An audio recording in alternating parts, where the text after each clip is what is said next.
What I want to talk about is what's coming up in February.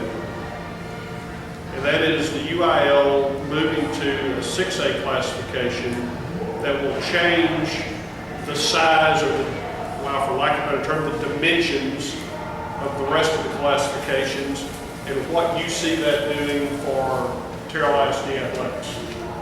Well, and again, what the changes or the state moving to a 6A athletic plan, it doesn't only affect football, it affects all of your sports. Because right now we're competing with, and even Mount Pleasant, Coach Graham and I were talking before the game, they're sitting over there with 1,500 students, you know, and it's really tough when you're sitting with right over 1,000, if not fewer. I know at one point last spring we were at like 993. It really affects the number of students that you have in your pool. So with us, we would probably stay with what I've been shown, or the projections that have been sent to the Texas high school coaches. We would stay at a 4A classification on a 6A scale, but we would be competing, of course, more smaller 4As in the current system and 3A schools, you know, mid to big 3A size school districts, which it puts us in the pool with schools that have similar demographics as ours, schools that have, of course, the simple numerical values as ours does, and it allows for the competition to be, at least at face value, on the same scale. Now, you know, a lot of people say, well, that can be seen as an excuse. True, it could be, because there again, you know, when we were at Stephenville, we were one of the smallest 4A schools. It never affected us, 5A or anybody else. But it wasn't always peaches and cream. I mean, you're going up against Waco Midway, and it's got over 2,000 students, and you've got 10,000, 1,000, 40, in your school. It's hard to beat that school. You line up against an Alito or an Highland Park, and some of those games you don't get to until you get into the playoffs. But even your districts are set up to where they can be trying for you. I remember the last year I was at Stephenville, we were in the district with Midway, Waco High, Waco University, San Angelo Lakeview, it was us, Joshua, and other schools of that nature, all of which has had these massive numbers that you have to deal with. And so it really affects your sub-varsity levels. I mean, when we were in that situation there, just like we're in that situation here. You line up on Thursday nights and you've got 35 kids in the JV, and across the sideline from you got a JV that's got 45 to 50. And if they have those numbers, most of those kids are juniors. Because when you look at that, when you take a step below, they've got 2 freshman teams. So they're not playing freshmen on the JV. Some of those schools, like Highland Park, has a sophomore team, has a JV A and a JV B team. And so you're lining up against teams that are junior heavy on Thursday nights, and freshman heavy, on Thursday nights as well. And then you go over Friday, and of course, the rest of the story is real simple. And you got, when we're clinging to one Wanye Tucker or one Michael Nelson or one Quamias White, there's 3 of them on that sideline. And they can put them wherever they want to put them. And where we got a kid going both ways, they've got a kid that doesn't even have to play special teams. He just plays defense or offense. Now, granted, it's not that way everywhere, but in your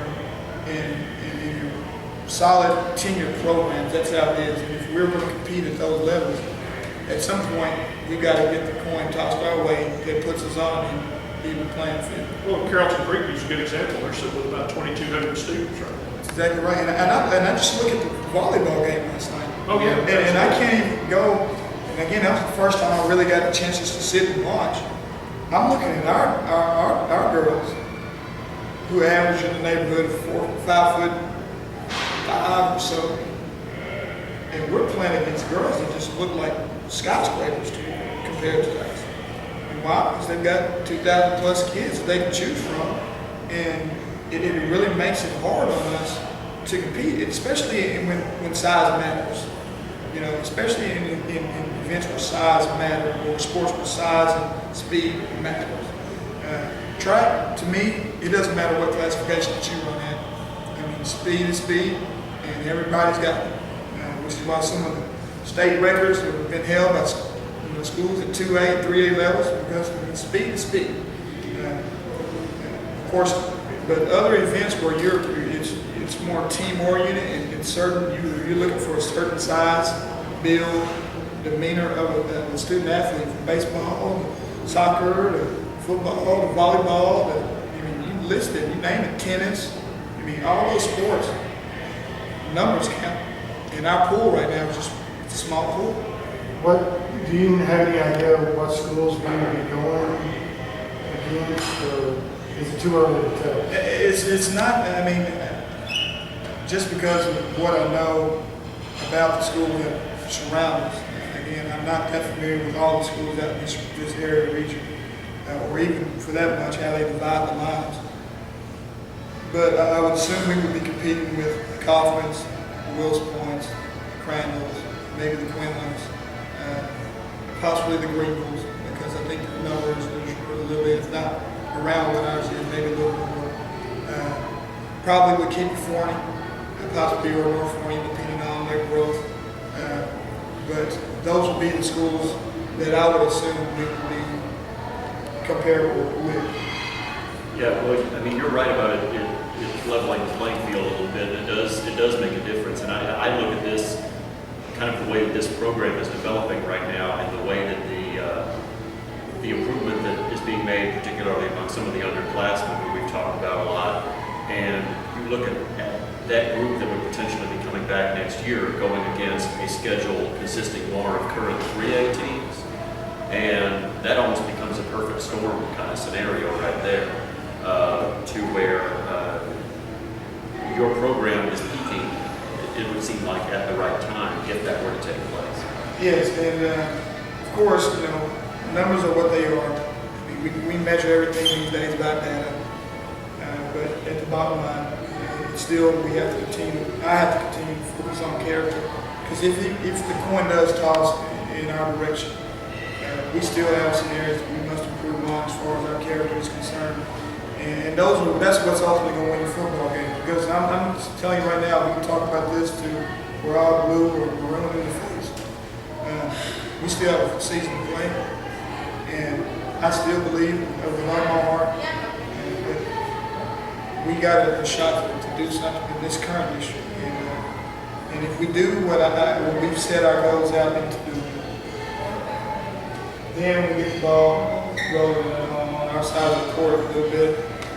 Next year will be a sweet beginning for something that can be very special for years to come. Okay, guys, our time is just about up for today, so I'm going to go ahead and call for last comments. And Todd, I'll start down there with you.